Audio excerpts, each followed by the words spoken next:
The fight between Dot and Silva continued. Dot began to think of ways to save the girl from Silva.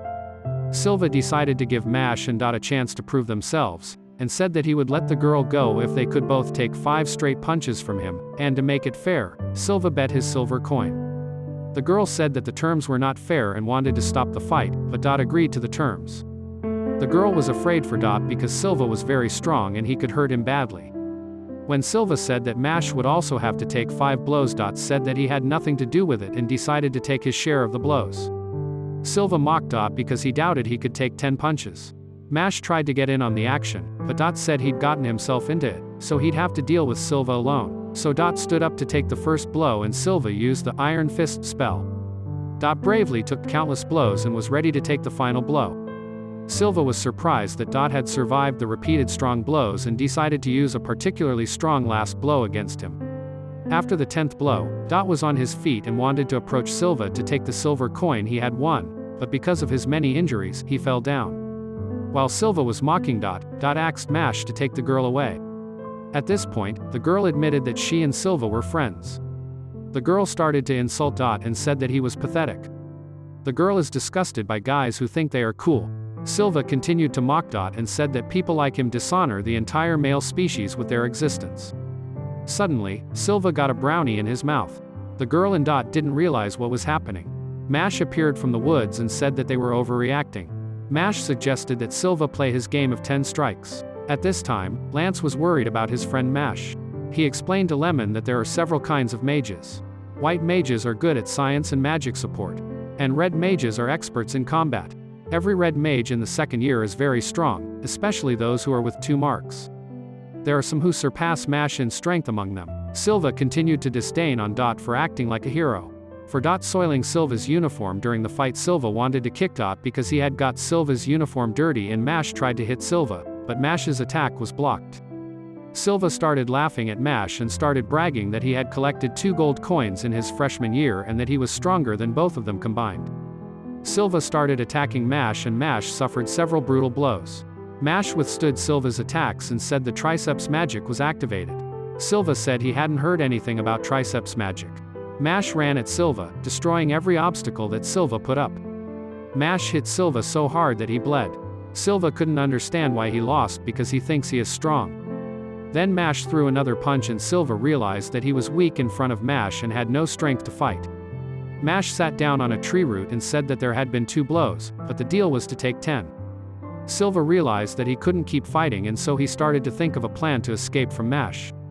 Suddenly there was a loud rumble from the direction of the trees and a huge scorpion appeared. He had a star on his head instead of a rock. You get a gold coin for such a star. Silva was excited that Mash would be distracted by the scorpion and he would be able to escape, but Mash quickly defeated Scorpion with just 1 punch. Mash suggested Silva to finish because he felt sorry for him. At that moment, Mash looked at the girl and she was scared. The girl didn't think that Silva could lose to someone, so she used her acting skills and started crying. Making Mash feel sorry for her, she apologized and said that Silva made her submit and she was scared and obeyed him. Mash walked up to her and hugged her and asked her not to worry about anything. The girl was happy that Mash had fallen for her trick, but she was wrong. Mash said he supported gender equality and punished her. After everyone was defeated, Dot thought Mash had lost his mind. In the evening, Mash met up with his friends and Lemon was worried because Mash was all beat up, while Lance and Finn praised him for defeating a tough opponent and getting the Scorpion Star. Mash felt sorry for Dot and sent Lemon over to cheer him up. However, Dot fell in love with her and started acting very strangely and saying that he was fine. Lemon was frightened by Dot's behavior and called for help. Dot then apologized to Mash for getting him into a fight with Silva and thanked him for his help. When Mash said he didn't expect him to thank him, Dot unintentionally insulted Mash because it wasn't easy for him to thank him because of his pride.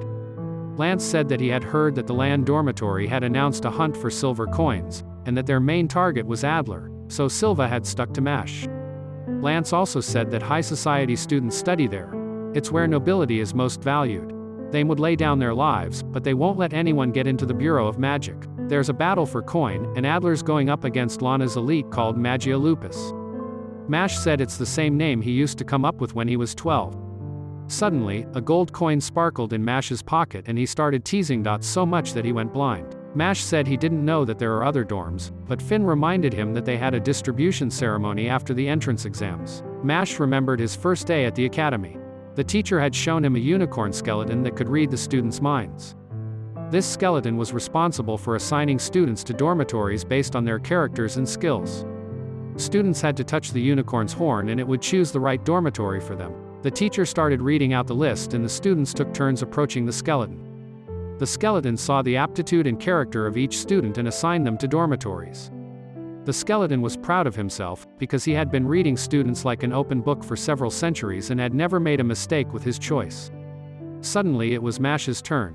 He grabbed the horn so hard that he almost ripped it out.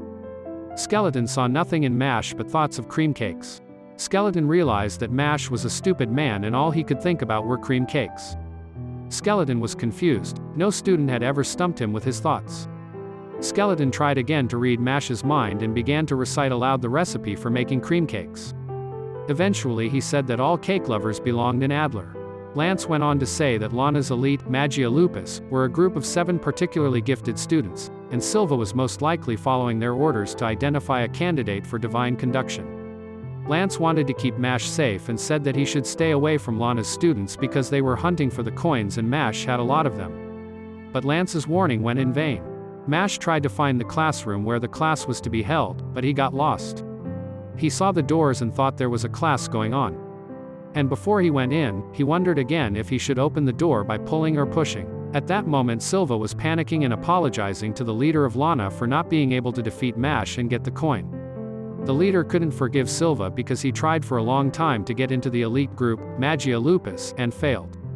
The leader said that it is impossible to keep weaklings in the dormitory Lana, because only the chosen ones can decide the fate of the world, who have a decent education, great talents and great origin. The Lana dormitory collects coins to create a pure and perfect world. But Silva did not meet these criteria and he was not worthy to be even a pawn. The leader felt sorry for Silva because it was hard for him to live with the realization of his own insignificance. In the end, the leader turned Silva into a wooden puppet and placed him with the other wooden puppets. The leader believed that only he was worthy of being divine visionary and that the pure and perfect world should belong to him. At that moment, there was a rumbling sound. It was Mash who hadn't figured out how to open the door and had broken it. Mash was surprised that Lana's leader was talking to the dolls and thought it was strange, and the leader humiliated Mash.